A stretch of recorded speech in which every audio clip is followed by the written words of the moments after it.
All right, today we got our brand new Pioneer DDJ SZ. I actually ordered one from Hollywood DJ. Pre-order, came with a 10% off coupon, 1800 shipped, but they were incorrect about their shipping dates. It was going to take them about another month to get, and Pioneer released a no discount policy, so I wasn't going to get this. My good guys at Guitar Center gave me a ring. They got two in today. One was demo, the other one they saved for me. And let's go ahead and do a quick unboxing and first impressions. So here we go. Go ahead and open this top. It's huge, especially in comparison to my NS6 box. This is going to be full size Pioneer Nexus CDJ replication. Let's take a look at what we got. Nothing fancy so far. Oh, double tape. Get that.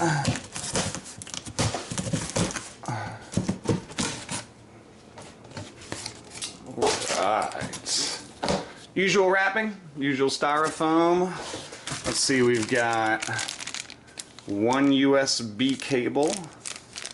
Hopefully it has two, since it does have dual USBs. We've got the power cable. It's actually nice, the power supply based on that power cable is internal, so unlike an NS6 or any of the older controllers, it doesn't have a big power box on your power supply.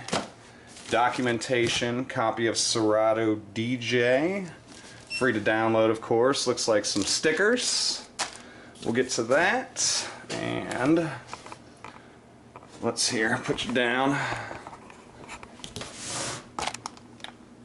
Get this out of here.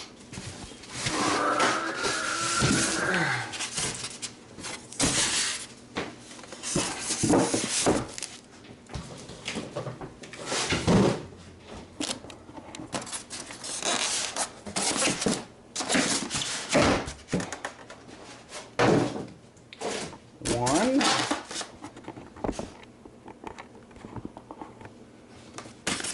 Two.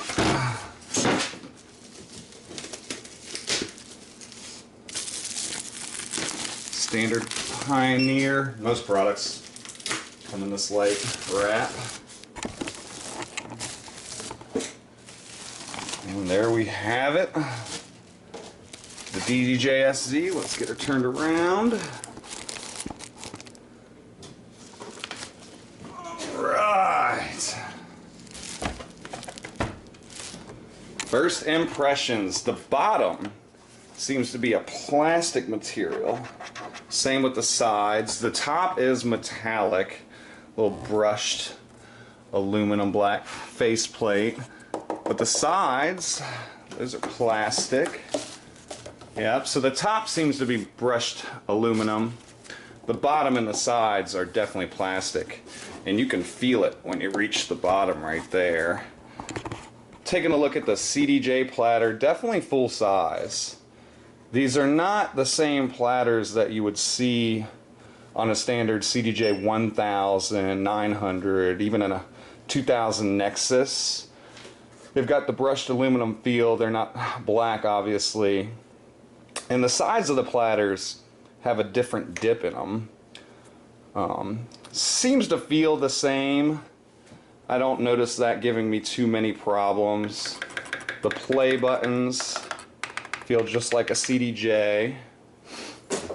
Got that beautiful sync. Gotta love that. Going to the jog adjust though.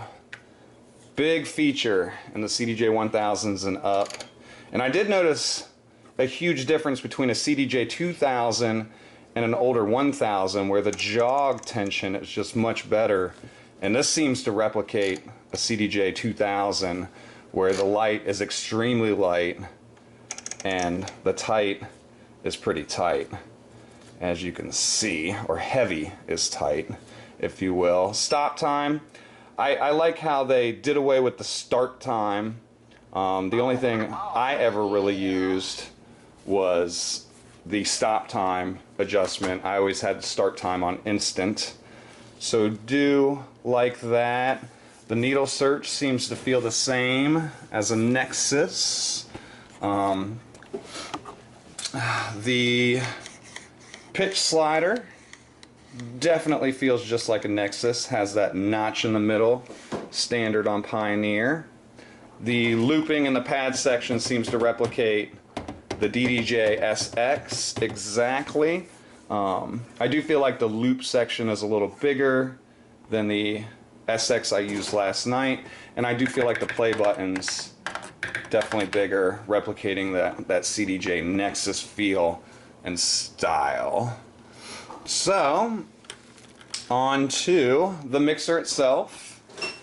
Now I have a Pioneer 800 at the club, so I would say the knobs themselves are just like a 900. Trim, EQ, low. The effect strip, that knob seems to feel a little different. They seem a little bigger, not much though.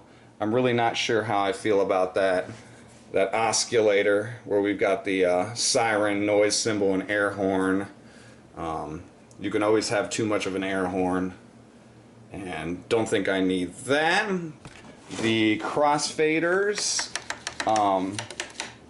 selection, just like the CD or just like the Pioneer DJM. The mixer crossfader seems to feel the same, little tight, but we've got that feeling adjust, which I'd like to loosen up, see how that feels. Cue buttons seem to be the same. Only thing this is missing that I wish it did have was a dedicated effect strip found on the Pioneer mixers, which it doesn't. Would be nice to have those internal effects, but it's also nice to know that the Echo Jet pitch and filter are on board with the mixer, not run through Serato, so you get that Pioneer clean sound. We've got the dual USB, and the upfaders actually don't feel as stiff as the DJM line mixers, which I like. I don't like that stiff upfader. They have some tension to them, but not as much tension as the DJM 800 or up. Let's take a look at the back, and then of course we've got the headphone, 1/8 and 1/4. Beautiful idea on the 1/8. Came in handy yesterday for me.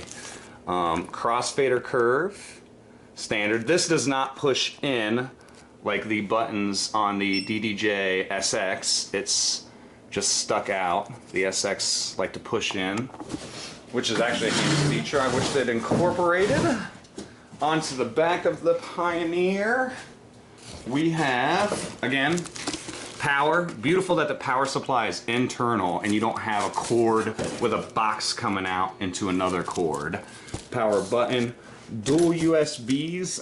They don't seem to be the yellow or orange 2.0, even though this has to be 2.0 to work with Serato DJ, hence their discontinuation of USB 1.1 with the TTM57 and SL1. We've got the dual mic input, 1/4 inch, and then the Nutric jack, which is handy with a 1/4 inch and an XLR. Ground for our turntables. It looks like channel 1 and channel 2 are CD only. Channel 3 and channel 4, we have that phono line connectivity option where that can be switched through here, line, phono, USB. For channels 1 and 2, it's just CD or USB. So it looks like you'll be using Serato on channels 1 and 2. And if you want to hook up your alternate decks, your CDJs or your turntables, your Techniques, you'll be using channel 3 and 4. Onto the outputs, again, we've got another ground. Don't have to use both, could use one even with 2 turntables. We've got the booth out being tip ring sleeve, 1/4 inch, that's beautiful. Master out 2, it just mimics the master out 1. It doesn't have its own dedicated master out knob. We just have a knob for the booth and a knob for the master. But it's beautiful, having the balanced XLR outs. As well, if you're working at a venue where you need 3 outputs, like my master out 2 will run my outdoor speaker. So other than that, we've got the serial number. Moving back over to the front. The effects section, because I'm not a heavy Serato DJ user yet, we'll say, I'm not quite sure how the FX strip works, its functionality, or if it's any good, but it mimics the DDJ SZ. Same for the right side. I do like the dedicated right-left track load and instant double knob. It was much easier for me as I'm floating through to work off a right deck and a left deck versus a center knob and then choose which deck. I prefer to touch what deck I'm about to be working with or loading. So I do appreciate that. Again, key lock, the adjustment for the grid. I do not plan to use sync, but I would like to play with it, check it out. Got your headphones, standard of the Pioneer DJ M-Line mixers. And over here you've got your mic talk over and on switch. We got talk over and on.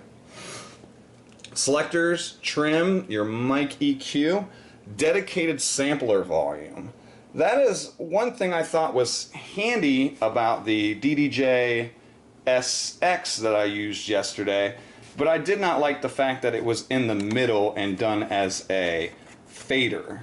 I like to keep my faders for my decks, just like a Rain 62 that I have. The sample volume knob is its own dedicated knob, not a channel strip, or I'm sorry, not a fader on the strip. And that just seems to be working with me. Set it and forget it. It's not over here in my way. It's right up here. Once I set it, just go ahead and forget it and do my mixing just like normal with the up faders. Moving on to first impressions, and we'll get her started up. First of all, I wanted to note while we were looking at the board that the ground mounts are rather small. Still workable and feasible, but I did prefer the large post ends on the Rain 62. I know this is Pioneer, not Rain, but definitely one thing I noticed, it was kind of a little hard to get in there, but I made it happen. Also, did want to make sure that I noted that the pots are metal. It was one of my disappointments with Rain moving on to the 62 from the 57. They ditched metal pots for a plastic pot, and the metal just seems to be much more durable, much more long lasting.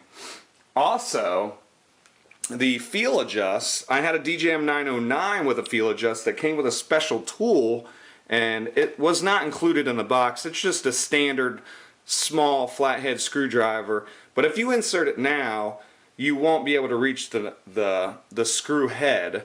You actually have to move the crossfader to the right, and then the white screw head reveals itself, allowing you to adjust the tension.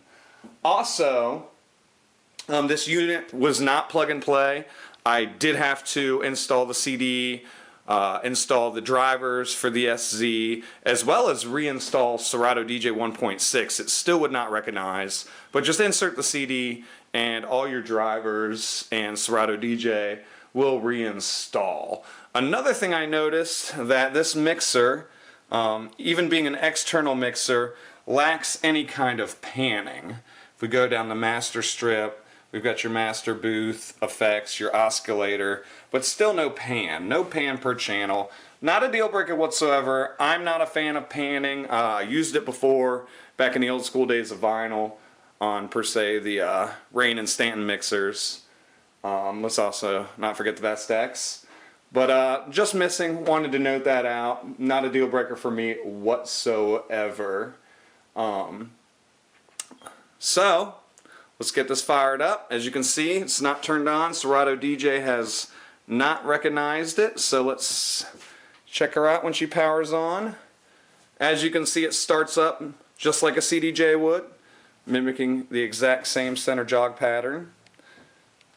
Serato DJ has recognized it. And of course, if you notice, I do have a MK2 Black Tech plugged in. So we're going to give that a whirl. First thing I want to talk about is the pads. The pads feel great. In fact, let's pull up something we can drum to. And first we'll start with the pads.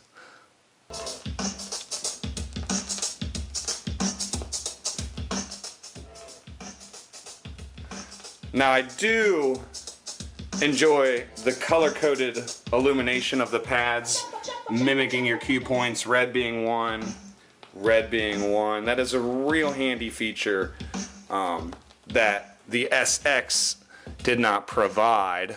So let's hit record, see where we go.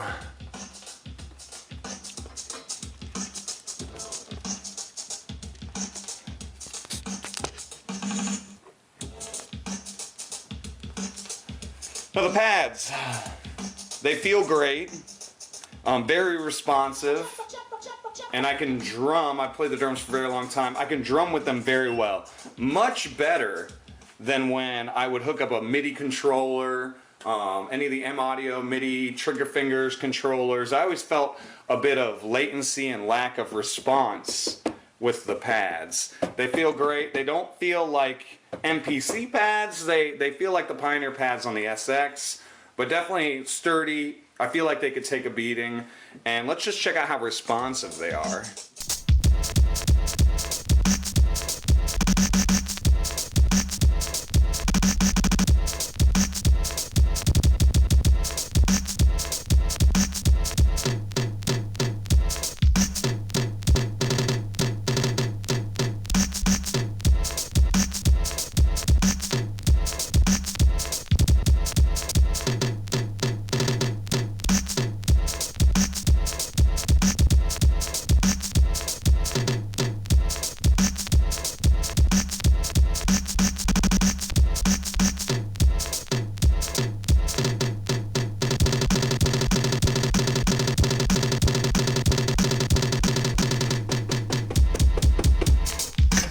Pretty responsive. As you can see, I can even do drum rudiments on them, and I feel like they come out pretty smooth. Check it out.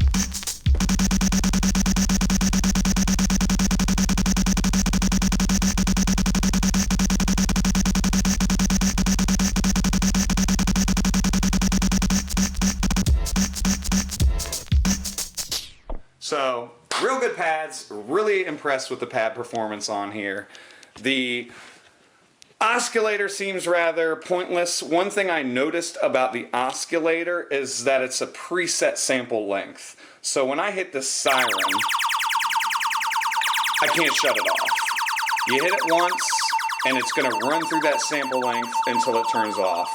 So you would actually have to physically turn the volume down to trim the length of your sample down, which isn't a problem unless you're trying to do, per se, oscillator sample sequences. So if I want to start with a siren and then hit the horn, I'm still stuck with the siren running out. I can't even hit the volume down, because the minute I turn that volume down, the horn we won't hear, and the minute I play the horn after the siren, we still hear the siren. I did find the parameter to be really cool, as we can adjust that horn.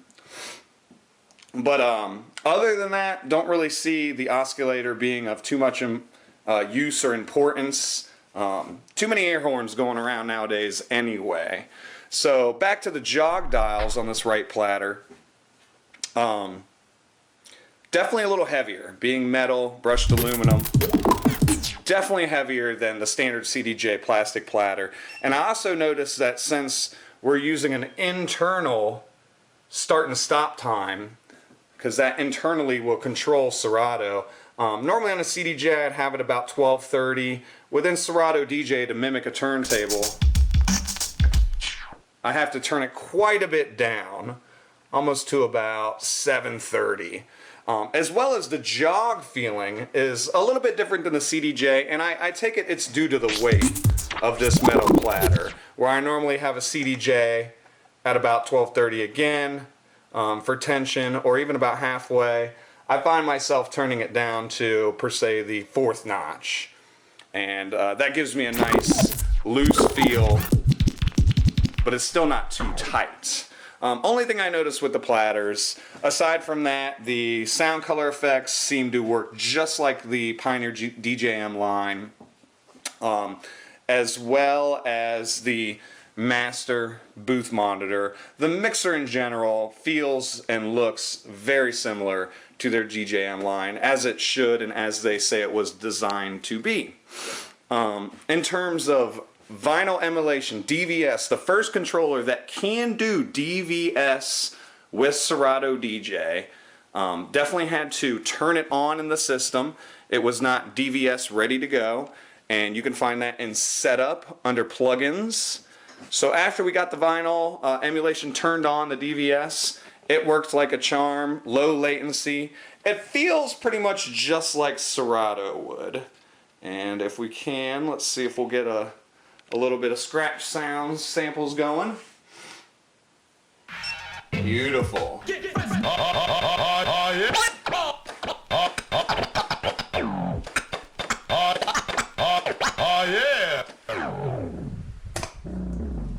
So it seems to emulate vinyl with the DVS just like it did before. No difference there. The only thing I am noticing or lacking coming from a TTM57 or a Rain 62 is MIDI control, MIDI functionality. So I could really see where having a dicer would come in handy, giving you cue points for your turntables. As we have cue points for the first two decks, I'm kind of feeling like I'm missing something going from a 62 to this without any kind of control on my turntable to hit those cue points. So definitely something that would come in handy. I also have this on pretty much zero latency.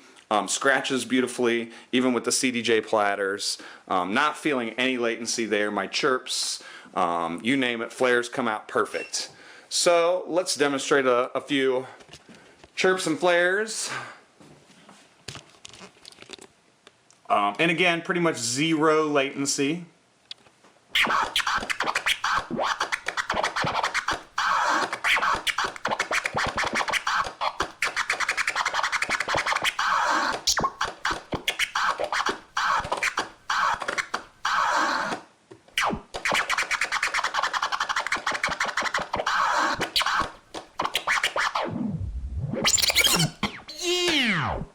So, I'm still not having a problem getting my chirps out.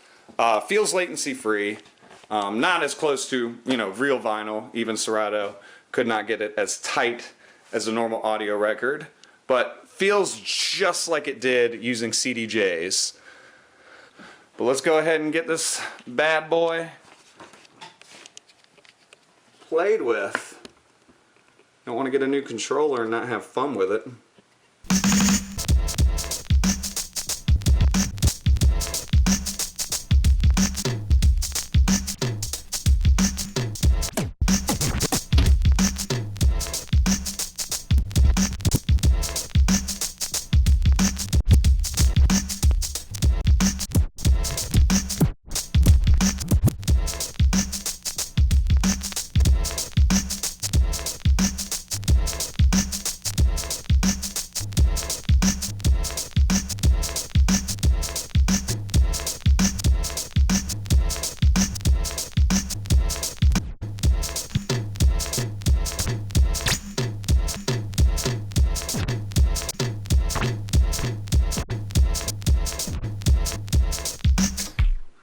First thing I notice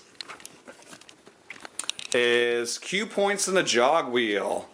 As you have a cue point, right now I have a hit and a drum, and my second sample, my second cue point's the downbeat. So 4, 1.